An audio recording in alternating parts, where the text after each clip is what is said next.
मैंने किस तरह से कम पढ़ाई करके भी 5th स्टैंडर्ड से 12th तक एवरेज 80% बनाई, किस तरह से मैं चीजों को याद करता था, क्या मेरी टेक्निक्स थी।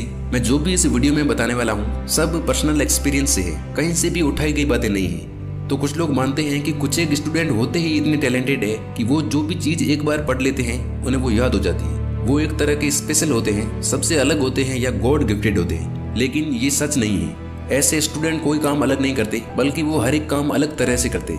तो वीडियो में 2 मेन बातें जिसकी हेल्प से मैंने चीजों को याद रखा, प्लस एक मिस्टेक जो आपको किसी भी हालत में नहीं करनी है, इन्हीं के बारे में हम बात करेंगे। और ये जो मैं बताने वाला हूँ इसे आप यदि प्रैक्टिस और कंसिस्टेंसी के साथ फॉलो करते हो तो आप डेफिनेटली इंटेलिजेंट बनोगे। देखो, मैं आपको कोई ट्रिक्स नहीं बताऊंगा, बल्कि चीजों को प्रैक्टिकल तरीके से और स्टेप बाय स्टेप बताने वाला हूँ। तो आप वीडियो को बिल्कुल भी स्किप ना करें ताकि कोई भी इंपॉर्टेंट चीज मिस ना हो जाए। पहले बात करते हैं उस एक मिस्टेक के बारे में जो मैक्सिमम लोग करते हैं। तो आपको कभी किसी ने मोबाइल नंबर दिए, आपने थोड़ी देर के लिए याद कर लिए और किसी को बता दिए या कहीं लिख दिए, तो आपको उस टाइम लगा होगा कि वाह क्या याददाश्त है मेरी। लेकिन 1-2 दिन बाद क्या आपको वो नंबर याद थे? बहुत मुश्किल। लेकिन फिर भी यही गलती मैक्सिमम स्टूडेंट करते हैं पढ़ाई के वक्त। मैं भी करता था बाय द वे। ये गलती है खुद को मूर्ख बनाना।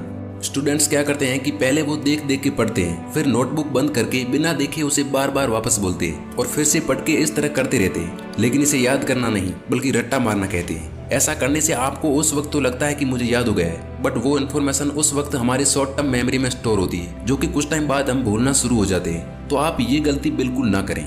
अब हम बात करते हैं उन 2 चीजों के बारे में जिन्हें आपको फॉलो करना है। नंबर 1, जब हम नोटबुक या नोट्स खोल के उसमें लिखे वर्ड्स को देखना शुरू करते हैं तो उस वक्त तो हमें लगता है कि मैं पढ़ रहा हूँ, लेकिन वो शब्द पूरी तरह से हमारे दिमाग को नहीं दिखती। क्या मतलब इसका? यानी उस वक्त उन शब्दों को सिर्फ आप देखते हो, आपकी आंखें देखती है, आपका दिमाग नहीं देख पाता।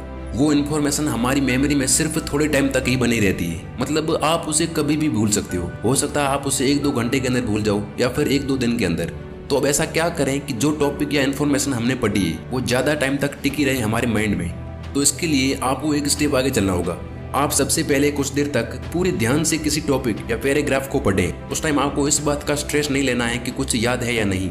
आधा घंटा, 1 घंटा या जितना भी आपकी कैपेसिटी है उतनी देर पढ़ लें। फिर आपने जो पढ़ा है उसे दोबारा पढ़ते हुए साथ में कठिन और इम्पोर्टेंट चीजों को शॉर्ट में लिखते हुए चलें। शॉर्ट नोट्स बनाते रहें। देखो, उसमें टाइम थोड़ा सा एक्स्ट्रा लगता है, लेकिन बाद में ये चीजें बहुत बहुत ज्यादा फायदा देगी आपको। कैसे, वो मैं बताता हूँ आपको आगे। तो जब आप इस तरह से पढ़ेंगे तो चीजें आपके दिमाग में बैठना शुरू हो जाएगी। फिर एक ब्रेक लेकर फिर से पढ़ने बैठ जाएं और इसी तरह से पढ़ते रहें। फिर लास्ट में जो आपने लिख लिख के याद किए थे या जो शॉर्ट नोट्स बनाए थे उसे फटाफट से रिवाइज कर लें। और इसके बाद आप यदि एक और चीज कर लेते हो तो आपने जो भी चीजें पढ़ी थी उसके अंदर से कोई भी क्वेश्चन आए एग्जाम में, आप उसे कर दोगे आसानी से। और ये काम है पढ़े हुए मटेरियल में से क्विज या MCQ सॉल्व करना। इसमें आपको मजा तो आएगा ही, साथ में बहुत ज्यादा टाइम तक याद रहेंगी चीजें। आपने जो भी टॉपिक या लेसन पढ़ा उससे रिलेटेड MCQ या क्विज आपको इंटरनेट पर मिल जाएंगे। इंटरनेट पूरा भरा पड़ा है वीडियो और ऐसी इन्फॉर्मेशन से। अब आप कहेंगे कि ऐसे तो टाइम लग जाता है। देखो, पढ़ाई में पहली बार किसी चीज को आप जितना ज्यादा टाइम दोगे, अगली बार उससे भी आधा टाइम देना पड़ेगा और चीजें और ज्यादा लॉन्ग टर्म के लिए याद रहना शुरू हो जाएगी। पर्सनल एक्सपीरियंस से बता रहा हूँ मैं, यदि ये चीज आप कंसिस्टेंटली करते हो तो आपको जिस चैप्टर या लेसन को 1 घंटा लगता था पढ़ने में, एक टाइम के बाद आप उसे 10-15 मिनट में निपटा दोगे। दूसरी चीज है लिमिटेड स्टडी प्लस कंसिस्टेंसी। मान लो आप जोश में आकर एक दिन लगातार 4-5 घंटे दबा के जिम कर लेते हो, तो क्या अगले दिन आपका मन करेगा 1 घंटा भी करने को? बहुत मुश्किल। तो कुछ लोग बोलते हैं ना कि ज्यादा नंबर लाने हैं तो ज्यादा पढ़ो, 10-10 घंटे पढ़ के फाड़ के रख दो। देखो, ये बातें सिर्फ सुनने में अच्छी लगती है, आपको स्मार्ट स्टडी करनी है। टॉपर्स भी यही करते हैं। यानी आप डेली आधा चैप्टर या आधा लेसन ही पढ़ें, लेकिन कंसिस्टेंटली पूरे साल पढ़ते रहें। जब आपके एग्जाम्स पास में नहीं है तब भी पढ़ते चलें। कुछ स्टूडेंट किसी दिन मोटिवेट होकर 8-10 घंटे पढ़ लेते हैं, लेकिन ऐसा वो ज्यादा से ज्यादा 2-3 दिन ही कर पाते हैं। जोश खत्म होते ही वो पढ़ना ही छोड़ देते हैं। आप ऐसा ना करें, यानी आप कम और थोड़ा थोड़ा पढ़ें, लेकिन डेली पढ़ें। इसके अलावा बाकी इंपॉर्टेंट बातें भी आप फॉलो कर सकते हो जो शायद आपको पता होगी, जैसे सुबह जल्दी उठ के पढ़ाई करना, पढ़ाई के बीच में रेस्ट लेना, जो पढ़ा है उसको दूसरों को सिखाना, चीजों को कनेक्ट करके पढ़ना और शॉर्ट ट्रिक्स यूज करना, एक्सरसाइज करना और अच्छी नींद लेना। ये भी आप इंक्लूड कर देते हो तो आप पढ़ाई में क्या क्या कर सकते हो आपको खुद को भी नहीं पता। और हाँ, इस तरह पढ़ने के बाद आपको अच्छी और हेल्दी नींद लेना इसलिए जरूरी है क्योंकि नींद का समय ही वो टाइम होता है जब आपका दिमाग डिसाइड करता है कि किस इन्फॉर्मेशन को लॉन्ग टर्म मेमोरी में स्टोर करना है और किसको नहीं। इसलिए देर रात तक ना जगे।